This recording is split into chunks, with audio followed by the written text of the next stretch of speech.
مروان بن حکم بن عاص کے حوالے کر دیتے ہیں۔ چوتھے خلیفہ جو ہیں انہوں نے پہلے مطالبے پہ ہی جناب سیدہ کی تائید کر دی تھی۔ اب آپ نے فیصلہ کرنا ہے کہ ان تمام خلفاء میں سے حق پر کون تھا۔ پھر جب امیر المومنین علی ابن ابی طالب کا دور ختم ہوتا ہے تو اس کے بعد معاویہ بن ابو سفیان جو ہے وہ اسی فدق جاگیر کو 3 حصوں میں تقسیم کر دیتا ہے۔ کیسے 3 حصوں میں تقسیم کر دیتا ہے کہ وہ اس میں پہلا 1/3 حصہ مروان بن حکم کے پاس رہنے دیتا ہے، دوسرا 1/3 حصہ حضرت عثمان کے بیٹے عمرو بن عثمان بن عفان کے حوالے کر دیتا ہے، اور تیسرا 1/3 حصہ اپنے بیٹے یزید بن معاویہ کے حوالے کر دیتا ہے۔ اب یہاں پر آ کے اگلے نمبر پر آ کے فدق کو پھر علیحدہ طریقے سے تقسیم کر دیا گیا کہ جب پہلے دور میں انہوں نے جناب سیدہ سے امت کا حق سمجھ کے واپس لیا تھا، پھر اس کے بعد اگلے آنے والے دور میں ایک شخص کے حوالے کر دیا گیا تھا، پھر اس کے بعد اگلے آنے والے دور میں اس کو وہاں سے نکال کے 3 حصوں میں تقسیم کر دیا گیا۔ جب 3 حصوں میں تقسیم کر دیا گیا پھر اس کے بعد اس کا بیٹا یزید جو ہے وہ اسی کے اوپر تسلط قائم کیے رکھا، اور یزید اس فدق جاگیر پہ قابض رہا۔ یزید کے جانے کے بعد یہی جاگیر فدق جو ہے وہ مروان نے اسے تیسرے خلیفہ حضرت عثمان کے فیصلے کو حجت قرار دیتے ہوئے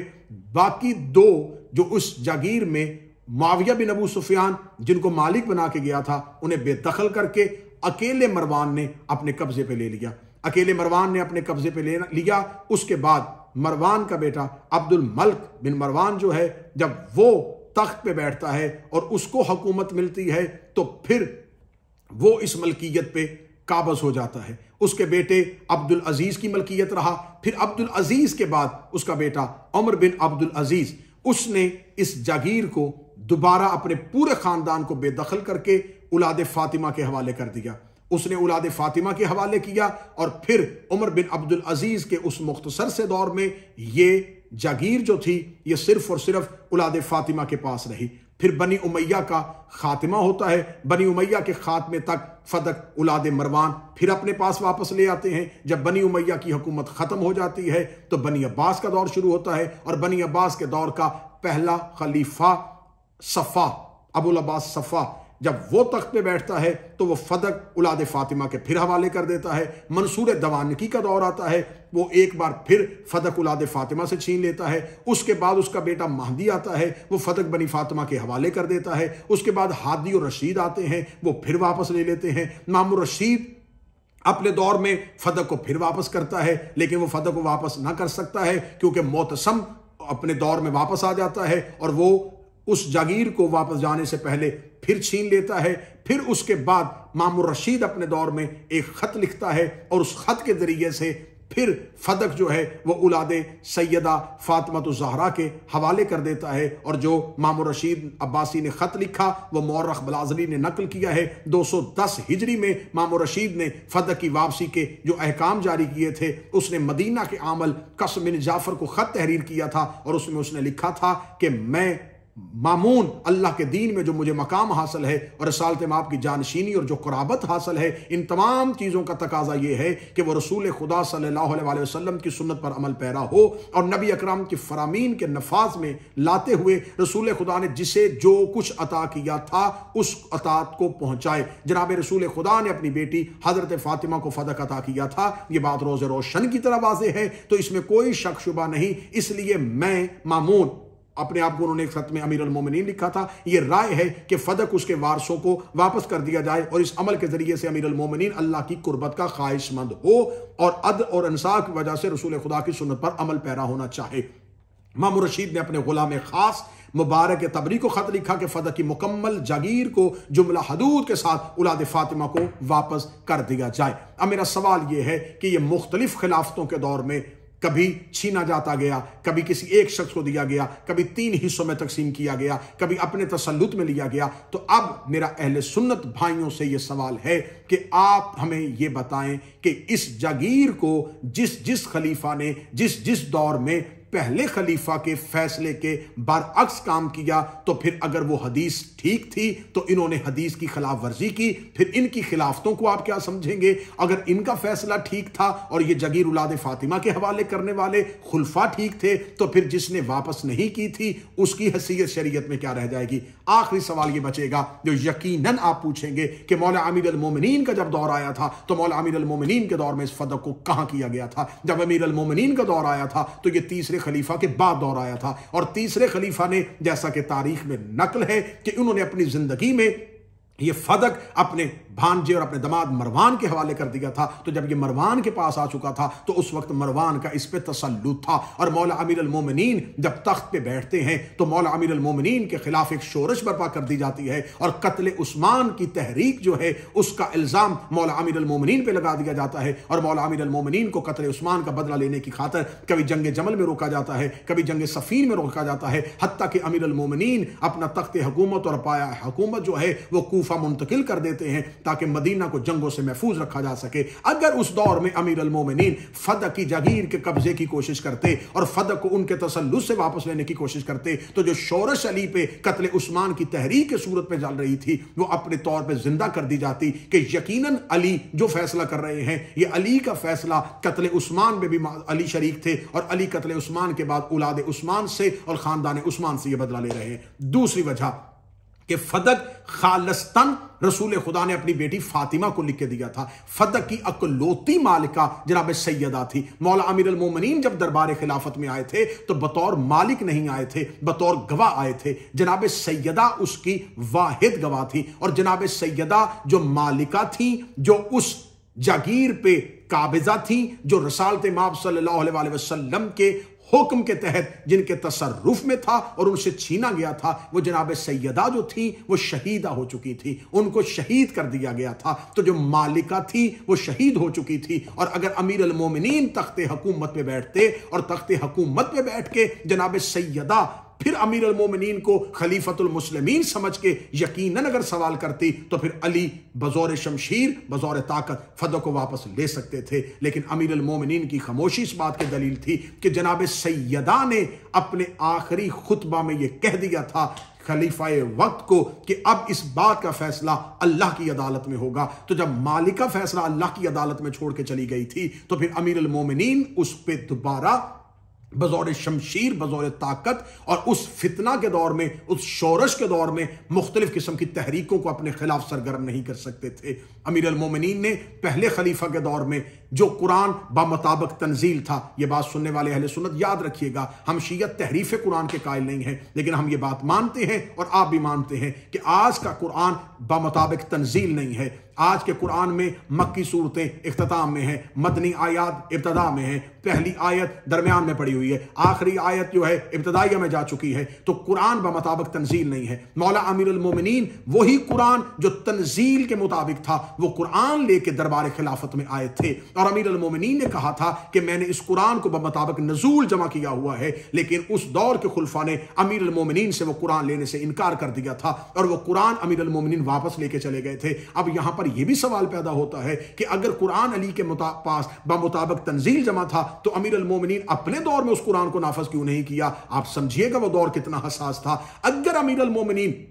دوبارہ اس قرآن کو نافذ کرتے تو پھر جیسے آج تورات کئی حصوں میں تقسیم ہو چکی ہے، آج انجیل کا اصل صحیفہ کسی کے پاس نہیں ہے، آج زبور اپنی اصلی حالت میں نہیں ہے، تو اگر امیر المومنین اس دور میں اس قرآن کو لے آتے تو پھر آج ہر گھر میں کئی قرآن ہوتے، جیسے آج ہر گھر میں کئی تفسیریں ہیں، جیسے ہر گھر میں کئی ترجمے ہیں، ویسے ہر گھر میں کئی قرآن ہوتے۔ کیونکہ اگر امیر المومنین وہی تنزیل شدہ قرآن لے کے آتے تو علی کے بعد اگلا خلیفہ جو بیٹھتا وہ تخت پہ کہتا کہ اگر علی اپنا قرآن لے کے آئے تھے تو میں اپنا قرآن لے کے آؤں گا، اس سے اگلا خلیفہ کہتا میں اپنا قرآن لے کے آؤں گا، تو ہر دور کا بادشاہ اپنا قرآن لے کے آ جاتا۔ آج پتہ ہی نہ چلتا اصل قرآن کس کے پاس ہے اور غلط قرآن کس کے پاس ہے۔ امیر المومنین نے اپنے دور میں جو فیصلے کیے تھے وہ عدل الہی کے مطابق کیے تھے، اور یہاں پہ گزرتے گزرتے کیونکہ ایام فاطمیہ کا اختتام ہے، ایک سوال کا جواب دے دیا جائے کہ امیر المومنین نے جب جناب سیدہ کے دروازے پہ آگ لگی، سوشل میڈیا پہ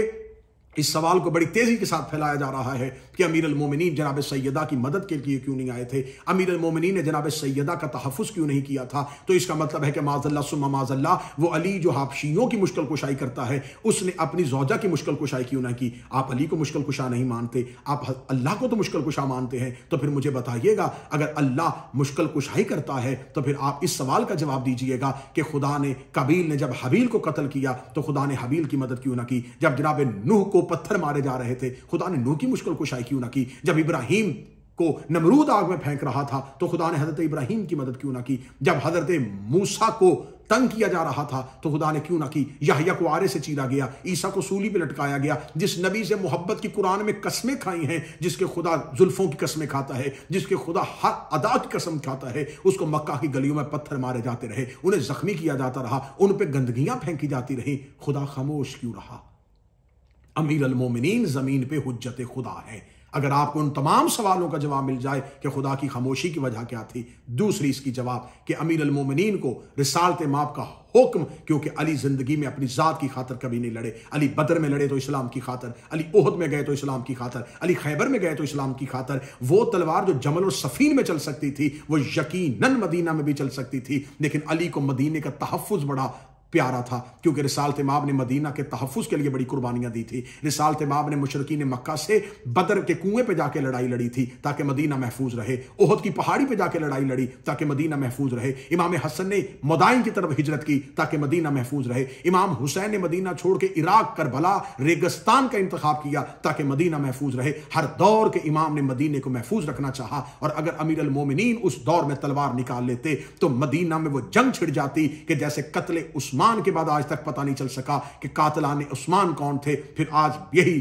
شور برپا کر دیا جاتا کہ جیسے تیسرا خلیفہ قتل ہو گیا تھا، ویسے ہی ایک شور آیا تھا دروازے پہ اور ان میں سے کسی کی تلوار علی کی گردن پہ چل گئی اور علی کو قتل کر دیا گیا۔ بہت سے حقائق ہیں جن پہ ابھی پردہ اٹھنا باقی ہے، لہٰذا میری آپ سے گزارش ہے، ایام فاطمیہ ختم ہو گئے، اگلے سال پھر ایام فاطمیہ تک ان سوالات کے جواب ضرور تلاش کیجئے گا اور کوشش کیجئے گا کسی ایک ذات، کسی ایک شخصیت، کسی ایک سوچ، کسی ایک نظریے کو بچانے کی خاطر اہل بیت کو ناراض نہ کیجئے گا، زہرا کو ناراض نہ کیجئے گا، رسول کو ناراض نہ کیجئے گا، کیونکہ یہ حدیث آپ کی کتابوں میں المستدرک حاکم میں موجود ہے کہ نبی نے فرمایا تھا جس نے میری زہرا کو ناراض کیا اس نے مجھے ناراض کیا، جس نے مجھے ناراض کیا اس نے اللہ کو ناراض کیا، اور جو اللہ کو ناراض کر کے نماز پڑھے وہ نماز نہیں ہوتی، جو اللہ کو ناراض کر کے حج کرے وہ حج نہیں ہوتا۔ کوشش کیجئے گا عبادت کو بچانے کی خاطر ہی جناب سیدہ کو راضی کیجئے گا، دین بچانے کی خاطر جناب سیدہ کو راضی کیجئے گا۔ خداوند متعال ہمیں حق کہنے، حق بولنے، حق سننے، حق سوچنے، حق سمجھنے کی صلاحیت عطا فرمائے۔ دعا میں یاد رکھیے گا، انشاءاللہ وقتاً فوقتاً نئے موضوعات لے کے آپ کی خدمت میں حاضر ہوتے رہیں گے۔ السلام علیکم یا علی مدد۔